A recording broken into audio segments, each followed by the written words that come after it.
We're back, people, and today we're breaking down film on DJ Giddens, Kansas State running back, and he's one of the more underrated mid-round backs in this class. This guy has a lot of big play ability, really like his burst and wiggle. Like, he tested well, and I think that showed off some of the stuff, but like, once he gets out in open field, like, he is a dynamic, like, mover. I think he does a really good job with his lateral cuts. He's got good size to his as well. He's around, 6 foot. 212, which helps him, break some tackles. There's times where I think, maybe he plays a little bit high pad level, but he does a really good job setting things up, setting up blocks, working off his blocks, combining his lateral cuts together. Those kinds of things are really well blended. So that's like a big part that I really like about Giddens' game with those cuts out in open field. I think somewhere like he can struggle is maybe as in like the passing department. Like he didn't have too much as a receiver and as a blocker. I don't think you're going to see too much production in that area, but like as a pure runner, he's one of my favorite guys in the class. I think he sees it well and then has good physical and athletic traits to make the most out of those situations. And you're just going to see big time playmaking ability, a lot of like long runs in these situations, kind of, having an initial plan, but then just going off of pure instincts at time. So first run here. And I also think, there's some good schemes. I think, more of an inside zone gap scheme style runner than a pure outside zone style guy. I think he can do a little bit of everything, but I think he would more thrive in the gap, duo, inside zone type runs. He does a good job, seeing this in the middle. He's kind of just reading this linebacker. Once you see his 54, get a good angle, boom, he's going to show some burst to get through there. And he's able to get skinny and work through the contact. This is always a big thing. Like when there's a hole there and you're able to work through some contact from D lineman, run through an arm tackle, that's always nice. And then be able to, right there, that extra little move. It's very subtle, but like out of contact to then freeze this guy in open space to stick that foot in the ground and explode and burst away. You can see that burst. Like he doesn't have a lot of momentum right here. He was kind of slowed down a little bit, and he's already making his move, preparing out of it to boom, explode and burst away. That there's some special capability there. Does end up getting like sort of, almost caught from behind. I think he's got decent speed. Wouldn't say it's like elite speed, but it's definitely good enough to where he can create big plays in those situations. I just think the burst and lateral quickness is more impressive with his athletic traits, at least on film. Good job getting skinny, working through contact. Love seeing that carry defenders down the field when he's able to, carry that momentum. I wouldn't say like he's got like amazing play strength and contact balance, but it's definitely, wouldn't say it's like a big weakness either. Like this initial lane does get kind of blown up here, this A gap, kind of works down the line. See, there's really not much room to work with, so now he just tries to get skinny, drop his pad level, square up, and it allows him to, stay on his feet, which is nice. And then once he gets, contact down the field, he's able to carry that guy with some decent leg drive. That's always a nice plus to a running back's game. But here, this is like a big example of him, one, vision, reading your blocks. They're running some split zone action here.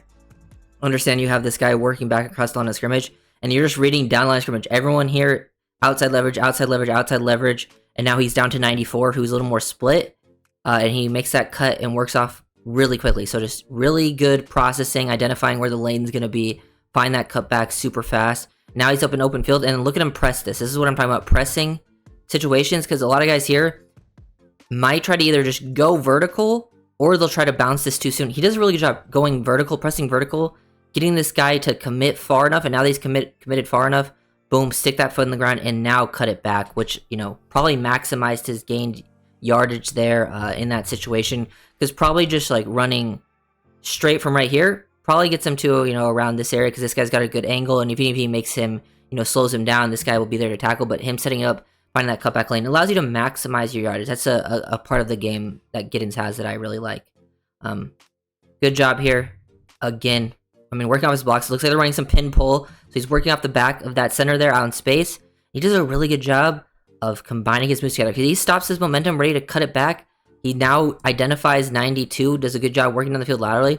Look at him just combine those moves super quick. He's ready to cut it back, sticks that right foot in the ground instantly, and is able to bounce it back to the outside instead of, bending this back. Really, really good work from Giddens in that situation. He's able to, make the most out of it. Really good feet. and now he gets out of there. Doesn't do too much after the fact, but it's all the work at the line of scrimmage that ends up really mattering to allow you to create some potential big plays down the field for Giddens. Here you see the dynamic sort of stuff out in the open field. It's that initial part of the game, like I'm saying. He just reads the leverage. He's working off. He sees this guy cross the face. He wants to work off the back of 77. It's getting opened up with the split zone. When the split zone action's happening, he loves to hit that backside, the backside gaps for sure. And he gets there, gets skinny through the hole, avoids the first defender. You can see him reduce the surface area, get those shoulders, turn the shoulders away and the hips, and now some flexibility in that lower half. Bend, make, I believe that's against Shiloh Sanders, who isn't the greatest tackler in space anyways, but makes him miss, work through some contact. Really nice job in that stuff. Then the gap scheme is where I really like him. He's good, he's patient, he'll stay square, patient, allow the blocks to develop, and then once the blocks do develop, it just turns into pure instincts as a runner. Because zone, there's usually rules. You're reading one guy to another guy and then hitting the next level with one cut. A lot of times in gap situations, you're being patient. You're allowing the blocks to develop, and then once everything is played out with the blockers pulling and going through the hole, you just become pure instincts after that. And now he's just like, boom, got to make 46, miss on my own. Stay on my feet, kind of spin out of it, show contact balance. Still playing with a little high pad level, but spin out of that, stay on his feet, burst away, and get into the end zone, which is nice to see. That's very, very good work from Giddens.